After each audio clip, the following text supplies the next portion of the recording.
The Klingon ships descended on world after world, their hulls gleaming with the blood of the innocent and the sweat of the conquered. Every spacefaring civilization either fell to the invaders' superior technology and ruthless tactics or surrendered to become vassal states in order to avoid total annihilation.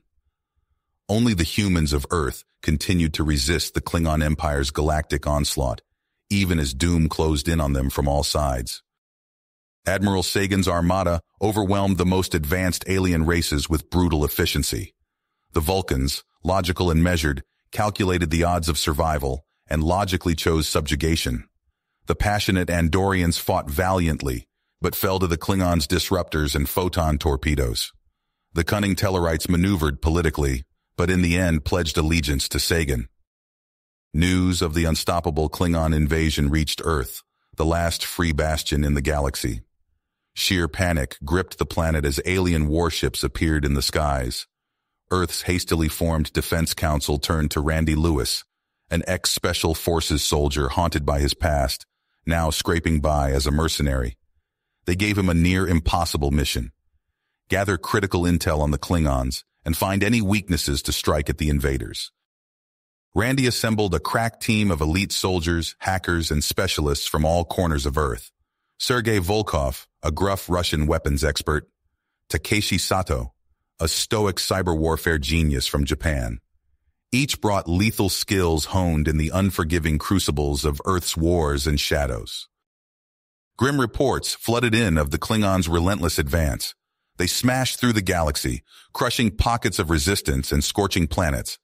It quickly became clear that Earth was hopelessly outmatched. The unified world government threw everything into a last-ditch coordinated defense, but even the most optimistic analysts gave humanity mere days before the inevitable fall. Randy scrutinized every scrap of Klingon battle footage and studied the burnt-out remnants of superior alien technology. Desperation fueled his search for some kind of advantage to leverage against the conquerors. He noticed a pattern. The Klingons excelled at defeating advanced races through technological might and intimidation.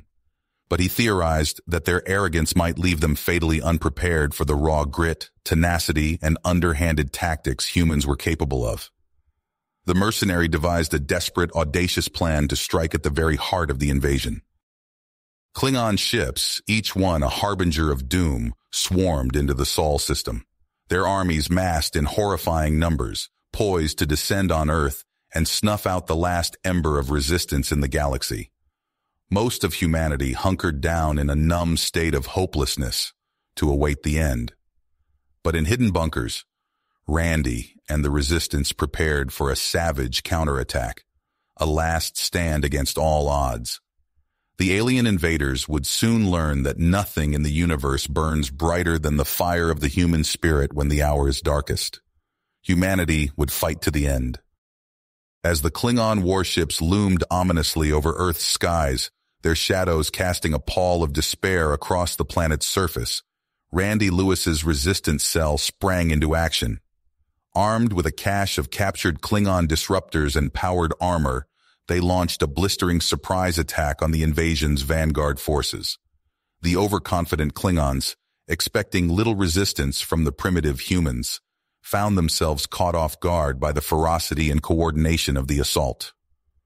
Resistance fighters exploited weaknesses in Klingon battle formations that Randy had painstakingly identified through analysis of previous engagements. The invaders' ranks buckled under the onslaught, their command structure thrown into disarray. In cities across the globe, the United Earth Defense Forces clashed with Klingon shock troops in brutal street-to-street fighting. Human soldiers adapted their tactics on the fly, employing guerrilla hit-and-run strikes and luring the enemy into ambushes in the urban sprawl.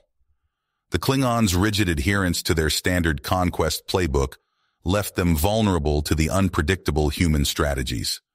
Reports flooded in of humans taking down Klingon warriors in hand-to-hand combat, of improvised traps and snares neutralizing entire enemy squads. For the first time since the invasion began, the people of Earth dared to hope. Seizing the moment of chaos, Randy personally led a high-stakes mission to infiltrate the Klingon flagship in orbit. Along with Sergei, Takeshi, and a hand-picked team of operatives, He covertly boarded the massive vessel using stolen access codes and cloaking tech.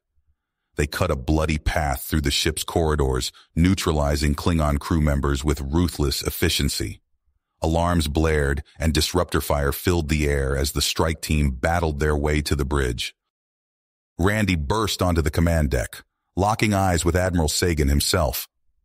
The Klingon leader rose from his chair, drawing his ceremonial bat'leth sword. Randy unsheathed his combat knife, a wicked grin spreading across his face. The two warriors circled each other, their respective crews watching in tense silence. Sagan lunged forward, his blade a blur of razor-sharp metal. Randy ducked and weaved, narrowly dodging the onslaught.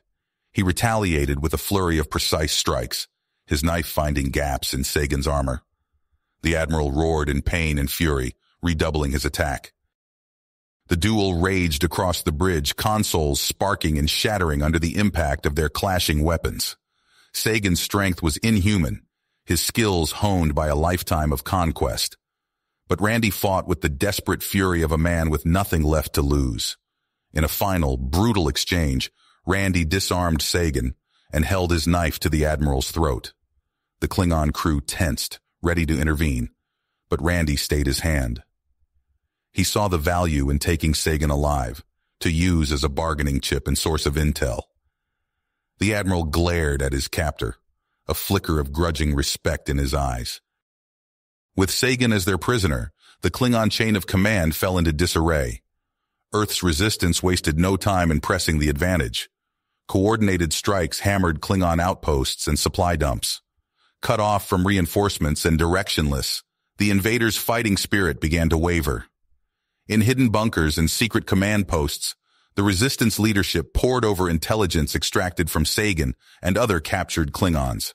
They pieced together a picture of the enemy's power structure, military doctrines, and hidden agendas.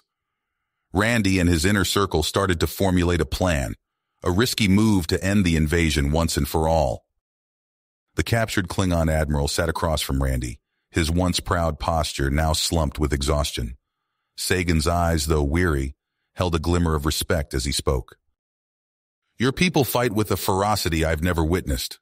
Perhaps there is wisdom in ending this bloodshed." Randy nodded, his face a mask of neutrality. "Then let's make it official. A summit. Your leaders, ours. We hash this out once and for all." Within days, Earth's remaining military installations buzzed with activity as the summit took shape. Sergei oversaw security measures, barking orders in his thick Russian accent as teams swept for bugs and fortified defensive positions. Takeshi's fingers flew across holographic interfaces, erecting a labyrinth of firewalls and countermeasures to thwart any cyber attacks. The negotiations commenced in a heavily guarded bunker deep beneath the Rocky Mountains.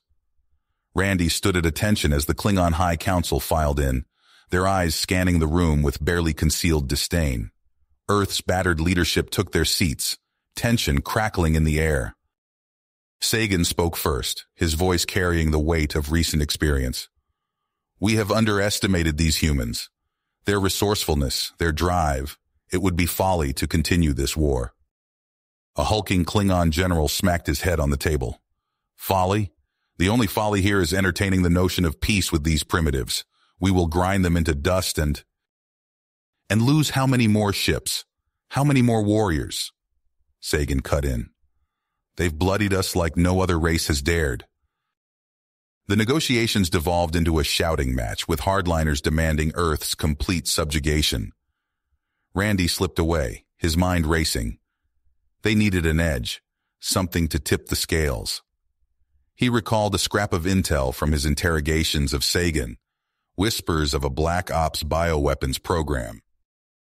Randy gathered Sergei and Takeshi, outlining a daring plan. While the summit dragged on, they would infiltrate a secret Klingon research facility. It was an audacious attempt, but desperation had become their constant companion.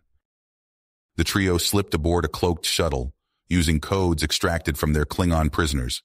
They touched down on a barren moon, its surface scarred by sprawling laboratory complexes. Sergei's expertise with alien weaponry allowed them to neutralize the guards silently. Takeshi's fingers danced across Klingon computer terminals, bypassing firewalls and locating their prize. They found it in a sealed chamber, vials of sickly green fluid, each one capable of unleashing untold suffering. Randy felt the weight of the galaxy on his shoulders as he carefully secured a sample. They raced back to Earth, slipping into the summit just as tempers reached a boiling point. Randy strode to the center of the room, producing the vial. "This," he said, his voice cutting through the din, "is a sample of your own bioweapon, meant to scour whole planets of life."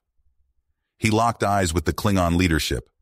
"We can unleash this on your homeworld, or we can destroy it together and forge a lasting peace."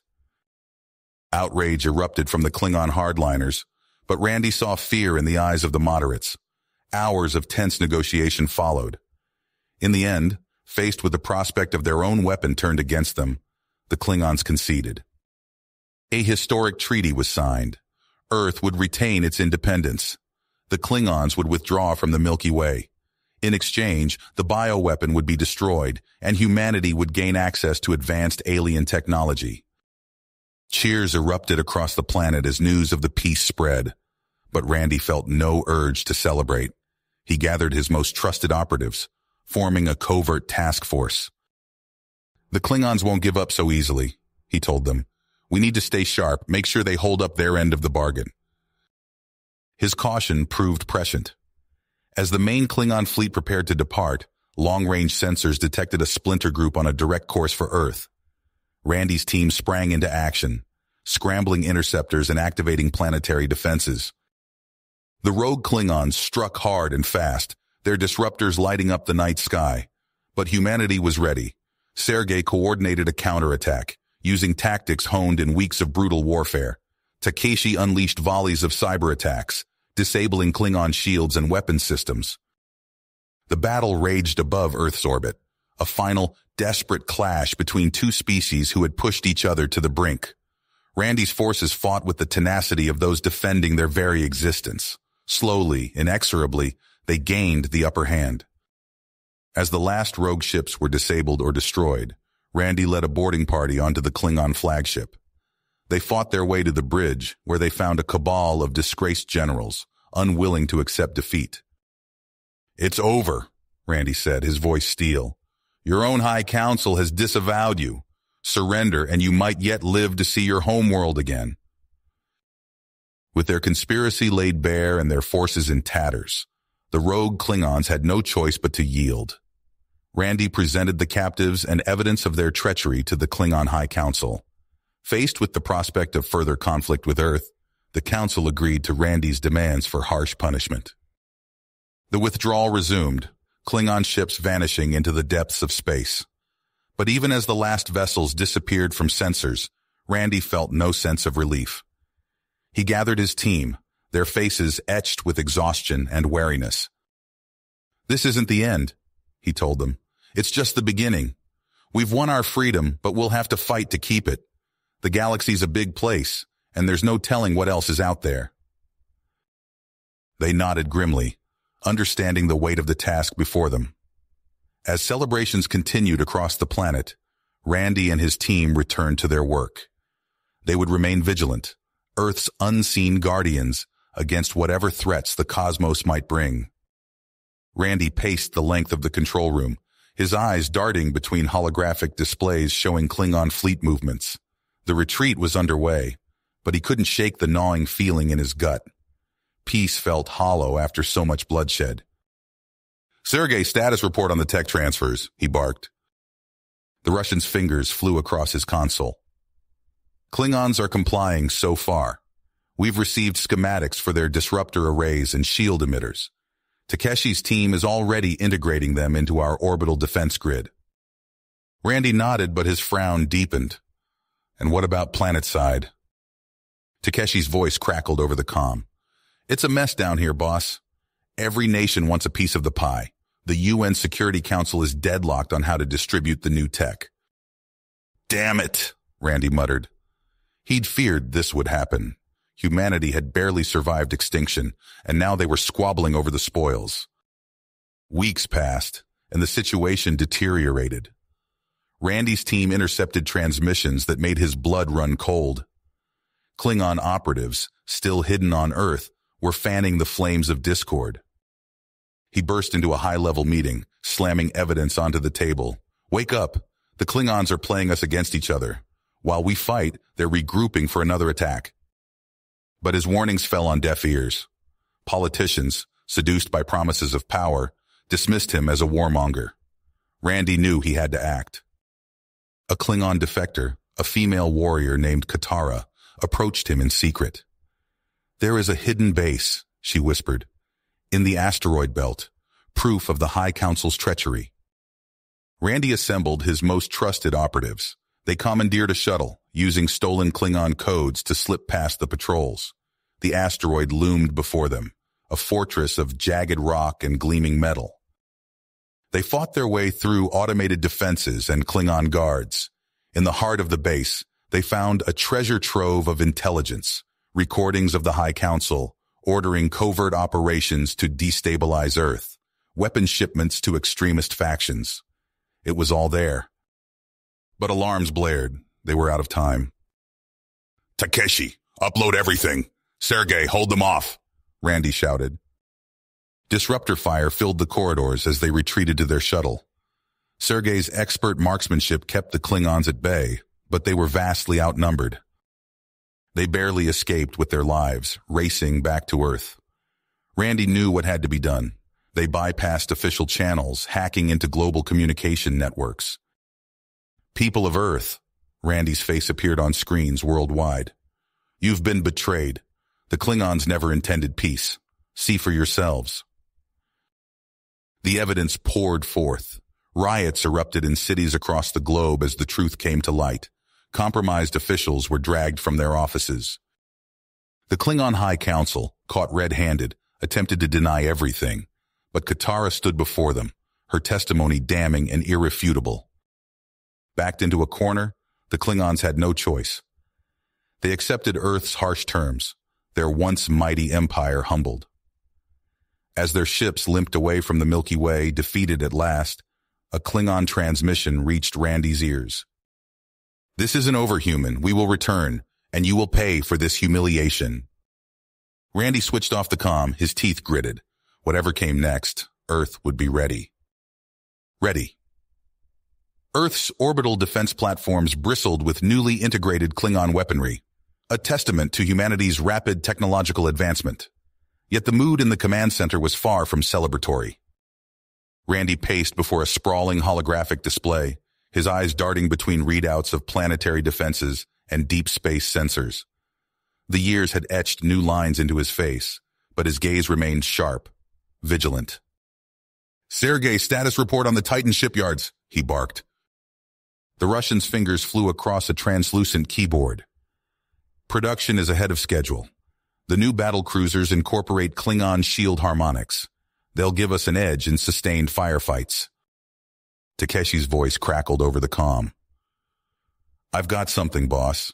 Intercepted transmissions from the Andromeda Galaxy. It's encrypted, but the signature matches Klingon protocols." Randy's blood ran cold. "Decrypt it, now." Minutes crawled by as Takeshi's algorithms chewed through layers of alien code. Finally, a garbled message played through the command center's speakers. "In Project Berserker, success. Earth will fall." The words hung in the air like a death sentence. Randy's fists clenched at his sides.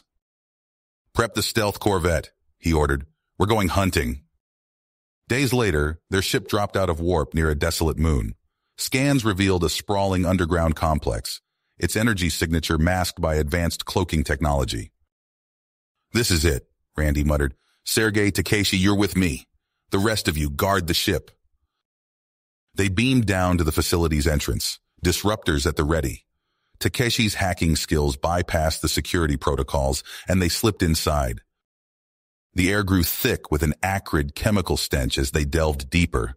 They rounded a corner and froze. Behind a transparent barrier, a grotesque figure thrashed against its restraints. Muscles bulged obscenely beneath mottled skin, its jaw distended to accommodate rows of razor-sharp teeth. "What the hell is that thing?" Sergei whispered. Before Randy could answer, alarms blared. The creature's eyes snapped open, blazing with inhuman fury. With a roar that shook the very walls, it tore free from its bindings. "Run!" Randy shouted. They sprinted through twisting corridors, the monster's howls echoing behind them. Sergei spun, unleashing a barrage of disruptor fire. The blasts seared chunks of flesh from the beast, but it kept coming, driven by unnatural bloodlust. Takeshi's fingers flew across his datapad. "I've accessed their mainframe, downloading everything I can." They burst into a cavernous laboratory. Rows of stasis pods lined the walls, each containing a half-formed abomination. Randy's stomach lurched as the full scope of the Klingons' plan became clear. The berserker smashed through the doorway, its massive frame filling the opening. Sergei hurled a plasma grenade, engulfing the creature in searing energy. It staggered, then lunged forward with terrifying speed. Randy dove, narrowly avoiding razor-sharp claws. He rolled to his feet, emptying his disruptor into the beast's face. It collapsed, twitching, mere inches from where he stood. "We've got what we came for," he panted. "Let's get the hell out of here." They beamed back to their ship, leaving charges to obliterate the facility. As they warped away, Randy stared at the data scrolling across his screen. The Klingons' plan was laid bare, an army of unstoppable killing machines poised to rain death upon the galaxy. "Set course for Earth," he ordered, his voice grim. "We need to warn them, all of them." But as their ship streaked across the stars, Randy couldn't shake the feeling that they might already be too late. You have reached the end of the story. If you enjoyed this story and want to support us, please leave a like and subscribe to our channel, and for every comment that says 88, I will heart every single one of them. Thank you for your time.